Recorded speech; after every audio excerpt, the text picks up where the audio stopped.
شعبان المعظم کا مہینہ اور عنقریب وہ رات آنے والی ہے جس کو ہم شب برات کہتے ہیں۔ اتنی بات تو سارے لوگوں کو پتہ ہوگی کہ اب ہمارے زندگی کا ایک باب 14ویں شعبان کو بند ہو جائے گا اور 15ویں شعبان کو ہمارے نئے سال کے تمام معاملات کا دروازہ پھر سے کھولا جائے گا۔ اس رات کو اللہ تعالیٰ فرشتوں پر تمام معاملات کا حکم نازل فرماتا ہے کہ فلاں بندے کے ساتھ سال بھر میں کیا کیا ہونا ہے، یہاں تک کہ یہ تک حکم آ جاتا ہے کہ کتنے لوگ پیدا ہوں گے اور کتنے لوگ دنیا سے جانے والے ہیں۔ لیکن اس سے پہلے کہ ہمارے اعمال جو پیش ہوں گے اللہ کی بارگاہ میں سال بھر کے، اس سلسلے میں تو اب ہم غور کر سکتے ہیں۔ زندگی کے آخری وقت جو اعمال ہیں انہی کا اعتبار ہوگا۔ میرے آقا صلی اللہ تعالیٰ علیہ وسلم نے ارشاد فرمایا، اللہ تعالیٰ نے کسی کو جنتی لکھا ہے، کسی کو جہنمی، لیکن ہوتا یہ ہے کہ ایک بندہ نیک کام کر رہا ہے زندگی بھر، اچھے اعمال کرتا رہتا ہے، لیکن اس کے متعلق لکھا گیا کہ جہنم میں جانے والا ہے۔ ہوتا کیسے ہے؟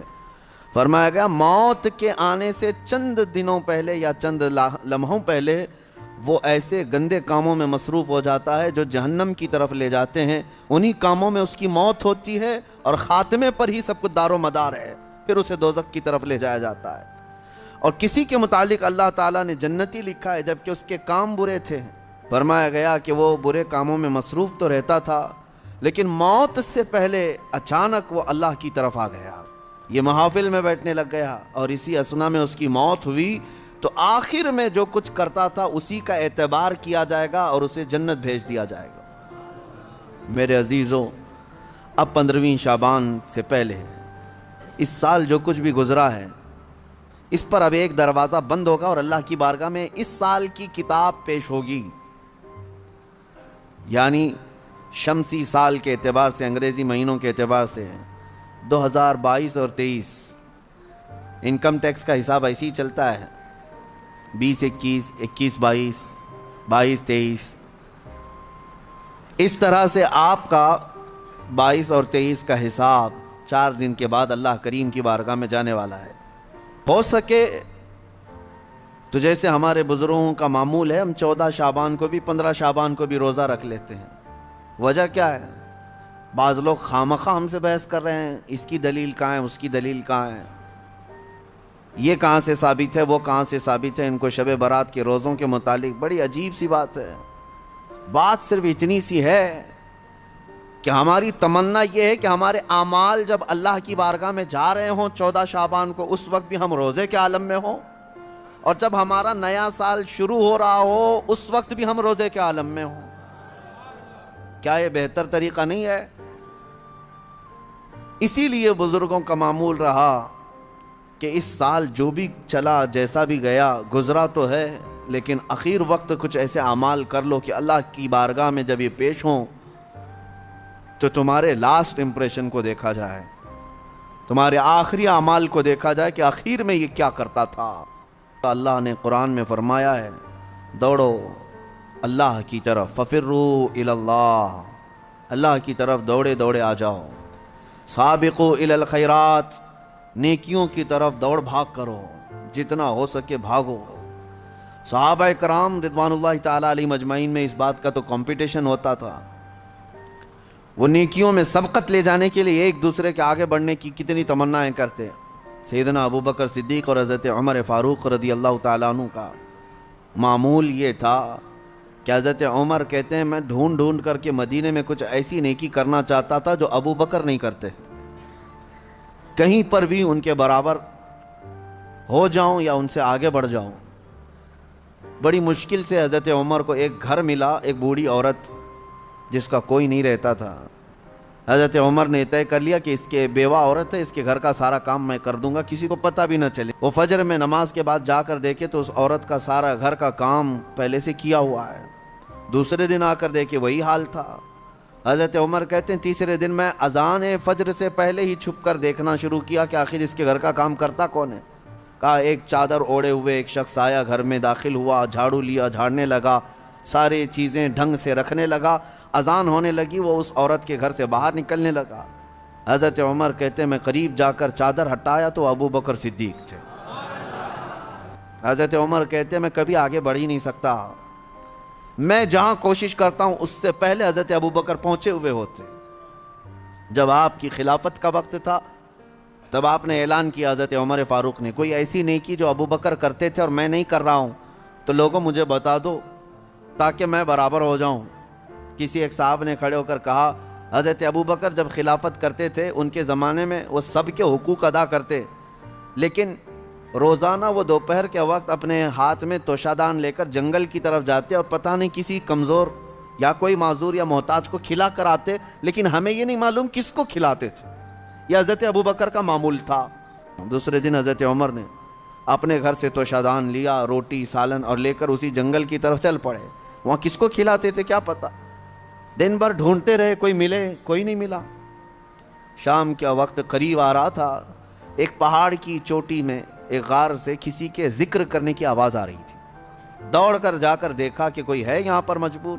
جیسی غار کے اندر نظر پڑی تو دیکھا ایک ایسا شخص بیٹھا ہوا ہے جس کے ہاتھ بھی کٹے ہیں، پیر بھی کٹے ہیں، اور آنکھوں سے بھی بینا نہیں ہے، اندھا ہے، نابینا ہے۔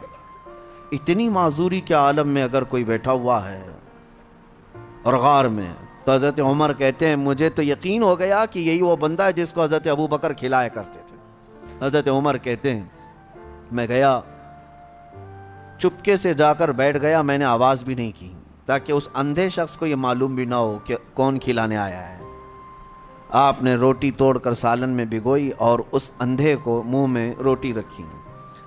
جیسے ہی اس کے منہ میں روٹی کا ٹکڑا گیا وہ چیخ کر کہتا ہے آنے والے، کیا ابو بکر کا انتقال ہو گیا؟ کون آیا ہے آج کھلانے کے لیے؟ حضرت عمر کہتے ہیں تو اندھا ہے، نابینا ہے، تجھے کیسے خبر کہ آنے والا ابو بکر نہیں ہے؟ وہ کہتا ہے اس لیے کہ ابو بکر کو پتا تھا میرے منہ میں دانت نہیں ہے، وہ اپنے منہ سے چبا کر میرے منہ میں روٹی ڈالتے تھے۔ آج تو نے پوری روٹی اٹھا کر ڈالی تو مجھے سمجھ میں آ گیا کہ آنے والا ابو بکر نہیں ہے، کوئی اور آیا ہے۔ حضرت عمر کی آنکھوں سے آنسو آئے، باہر نکل کر کہتے ہیں قسم رب ذوالجلال کی ہے ابو بکر، آپ سے ایک قدم بھی میں آگے نہیں بڑھ سکتا۔ عزیزان گرامی وقار، مجھے یاد ہے بچپن میں جب چھوٹے تھے تو رمضان میں روزانہ اسکول کی جانے کے بعد یہی چیزیں ہوتی تھی، تیرے کتنے روزے ہوئے، تیرے کتنے روزے ہوئے، ہر ایک کے روزے ہی ایک دوسرے کو پوچھتے رہتے۔ لیکن آپ ہو سکتا ہے آپ کے ساتھ بھی ایسا ہوتا رہا ہوگا، سارے دوست جیسے 10 رمضان آ گئے، 15 رمضان آ گئے، ہر ایک کو پوچھتے رہتے ہیں کتنے ہوئے کتنے ہوئے، کسی کے 7 ہوئے، کسی کے 10 ہوئے، کسی کے 12 ہوئے، اور کوئی کہتا ہے پورے ہوئے ہیں، اب تک کے پورے ہوئے ہیں۔ ہم بھی اس وقت سنتے تھے، ایک دوسرے سے بات کرتے تھے، لیکن اس وقت ایک دوڑ رہتی اور گھر میں آ کر جھگڑا بھی کرتے، فلاں کے تو 10 ہو گئے، مجھے سحری میں ضرور اٹھانا، نہیں تو میں اس کے پیچھے پڑ جاؤں گا، میں اس کا پیچھے ہو جاؤں گا۔ تو یہ دوڑ کہاں سے آئی؟ یا آپسی ماحول سے ہی آئی۔ یہی انوائرمنٹ ہم چاہتے ہیں کہ نیکیوں میں سبقت لے جانے کا انوائرمنٹ ہو جائے، ماحول ایسا ہو، دوڑ لگے، صرف رمضان میں نہیں، تلاوت قرآن میں بھی۔ صحابہ کے درمیان یہی ماحول تھا۔ حدیث پاک میں ملتا ہے صحابہ کرام مسجد نبوی میں جمعہ کی نماز کے لیے جو آتے، پہلی صف کا ثواب ہے نا، حضور پاک صلی اللہ تعالیٰ علیہ وسلم نے صرف ایک بار یہ ارشاد فرمایا کہ اگر میں تمہیں بتا دوں کہ پہلی صف میں نماز پڑھنے کا ثواب کیا ہے تو اس پہلی صف میں آنے کے لیے تم سب آپس میں تلوار بازیاں کرنے لگ جاؤ گے، جنگ ہو جائے گی تمہارے درمیان۔ تو حضور پاک صلی اللہ علیہ وسلم نے اتنا فرمایا تھا، لیکن تلواریں تو نہیں نکلتی تھی صحابہ کی۔ لیکن جمعہ کی نماز کے لیے جو صحابہ مسجد نبوی میں آتے تھے، جانتے ہیں وہ کب آتے؟ فجر کی نماز میں آ جاتے تھے۔ جو فجر کی نماز میں حاضر ہوا اسے جمعہ کی نماز پہلی صف میں ملی۔ تو یہ دوڑ تھی۔ میں اکثر ان بزرگوں کی تاریخ پڑھتا بھی ہوں اور ان کی کتابیں مجھے بڑی پسند بھی ہیں، یا ان کی صحبت مجھے بہت اچھی لگتی ہے، جو کثرت سے میرے آقا صلی اللہ تعالیٰ علیہ وسلم کے کمالات کا ذکر کرتے ہیں۔ دل لگتا ہے ان بزرگوں کے پاس۔ اس کی وجہ یہی ہے کہ ان کو ہم جتنا پڑھتے ہیں ہمارے اندر سے اتنا ہی عشق رسول بڑھتا چلا جاتا ہے۔ ہو سکتا ہے پہلے ایسی تمنائیں نہیں تھی، لیکن بزرگوں کو پڑھنے کے بعد کچھ اور ہی تمنائیں ہونے لگتی ہیں۔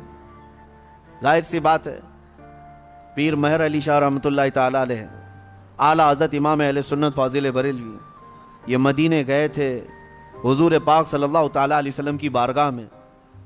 ہزاروں نہیں لاکھوں کروڑوں لوگ آتے ہیں، اپنی اپنی تمنائیں مانگتے ہیں. یا رسول اللہ میں فلاں ہو گیا، آپ مجھے یہ عطا کر دیں، وہ عطا کر دیں. لیکن ان بزرگوں کے سوال تو یہ تھے کہ یا رسول اللہ کچھ نہیں، بس آپ اپنی قبر انور سے باہر آ کر دیدار کرا دیں. تجھ سے تجھی کو مانگ کر مانگ لی ساری کائنات. ان کا فلسفہ یہ تھا، تجھ سے تجھی کو مانگ کر مانگ لی ساری کائنات. وہ اپنے ہو گئے